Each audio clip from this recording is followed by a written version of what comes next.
Hello बच्चों, सभी का स्वागत है लाइब्रेरी साइंस की क्लास में। और यहाँ पे हम लोग लाइब्रेरी साइंस से रिलेटेड आईपीआर यानी इंटेलेक्चुअल प्रॉपर्टी राइट से रिलेटेड क्वेश्चंस देखेंगे। जो क्वेश्चन है बौद्धिक संपदा अधिकार यानी आईपीआर यानी इंटेलेक्चुअल प्रॉपर्टी राइट्स और पुस्तकालय विज्ञान में कानूनी मुद्दों के संबंध में निम्नलिखित में से कौन से कथन सही हैं। तो यहाँ 3 कथन दिए हुए हैं और उसके हिसाब से आपको ऑप्शन चुनना है। पहला कथन ये कहता है, स्टेटमेंट है कि बौद्धिक संपदा अधिकार रचनाकारों को उनकी रचनाओं पर अनन्य अधिकार प्रदान करते हैं जिससे अनधिकृत उपयोग को रोका जा सके। दूसरा कथन कहता है कि कॉपीराइट कानून आविष्कारों और औद्योगिक डिजाइनों की रक्षा करते हैं। तीसरा कथन कहता है कि पेटेंट, ट्रेडमार्क और कॉपीराइट विभिन्न प्रकार के बौद्धिक संपदा संरक्षण के उदाहरण हैं। तो ये 3 कथन में से कौन से कथन सही हैं उसके को ऑप्शन में चुनना है। तो इसमें हम लोग देखते हैं पहला कथन क्या है कि बौद्धिक संपदा अधिकार रचनाकारों की रचनाओं को अनन्य अधिकार प्रदान करता है।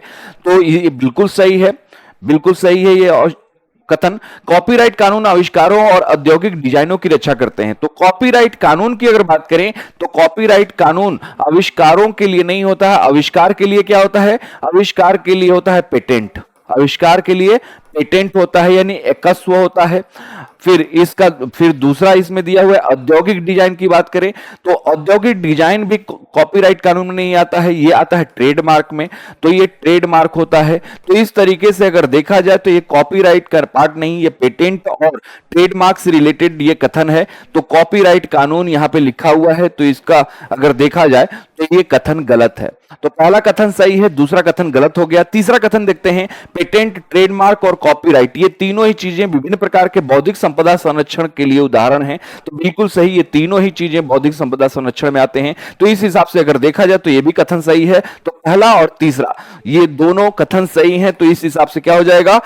तो केवल 1 और 3 यानी first and third both are right. तो ये option is the right answer. ठीक है, इसी से रिलेटेड अगला क्वेश्चन हम लोग देखेंगे जो आप लोगों को कमेंट बॉक्स में आंसर देना है। और ये क्वेश्चन है कि the Indian copyright act comes into force in यानी भारतीय कॉपीराइट अधिनियम कब लागू हुआ था? 1956 में लागू हुआ था या 1957 में लागू हुआ था या 1958 में या 1960 में? तो ये आप लोगों के लिए क्वेश्चन में देके जा रहा हूं और इसका आंसर आप लोगों को अपेक्षित है कि आप लोग कमेंट बॉक्स में इसका आंसर देंगे। बहुत बहुत धन्यवाद, थैंक यू।